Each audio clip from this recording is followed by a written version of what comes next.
بسم اللہ الرحمن الرحیم۔ زکوٰۃ سونے چاندی اور نقد پہ جو صاحب نصاب لوگ ہوں، اب لوگوں میں عام طور پہ یہ ہے کہ یہ سونا تو ہم استعمال کرتے ہیں، سونے اور چاندی کو مال نمو کہتے ہیں، یعنی اس کی قیمت بڑھتی رہتی ہے، اسی پہ تو زکوٰۃ ہے۔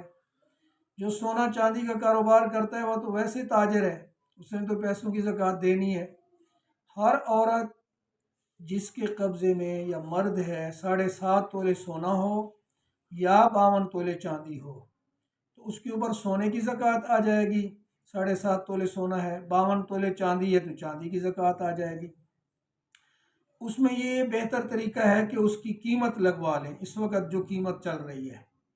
اور لوگوں میں یہ ہوتا ہے کہ یہ پرانا سونا ہے، یہ نیا سونا ہے، یہ بات نہیں ہے، بلکہ جب سنار سے لیتے ہیں تو ایک پرچی ہوتی ہے، وہ جب بھی بیچیں تو اسی قیمت پہ وہ لیتا ہے جو اس وقت زمانے کے لحاظ سے قیمت چل رہی ہوتی ہے۔ اور سونے میں اگر یہ ہے کہ 7.5 تولے نہیں ہے اور چاندی بالکل نہیں ہے تو پھر اس پہ زکوٰۃ نہیں ہے۔ کچھ تھوڑی سی چاندی ہے، فرض کرو 1 ماشا ہے، 1 تولہ ہے اور 1 تولہ سونا ہے، تو پھر تولے سونے کی قیمت ہم دیکھتے ہیں تو اس سے ہم 52 تولے چاندی خرید سکتے ہیں، تو پھر بھی زکوٰۃ آ جاتی ہے۔ تو جتنی ان کی قیمت بنتی ہے اس قیمت کے لحاظ سے 100 میں سے 2.5 روپے، لاکھ میں 2.5 ہزار، تو اس پہ زکوٰۃ آ جاتی ہے۔ اور یہ زکوٰۃ ضروری ہے، فرض ہے۔ زکوٰۃ جو ادا نہیں کرتے تو اس کا سخت گناہ ہے۔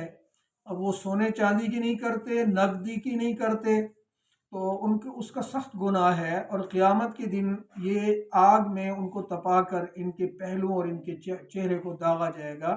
جیسے اس دن بھی میں نے قرآن مجید کی آیت پڑھی، یوم یحمى علیہا فی نار جہنم فتکوی بہا جباہہم وجنوبہم وظہورہم۔ جو جس مال کی زکوٰۃ ادا نہیں کرتے اس مال کو جہنم کی آگ میں تپا کر ان کے چہرے، ان کے پہلو، ان کی پیٹھوں کو داغا جائے گا۔ اللہ تعالی ہم سب کو زکوٰۃ ادا کرنے کی توفیق عطا فرمائے۔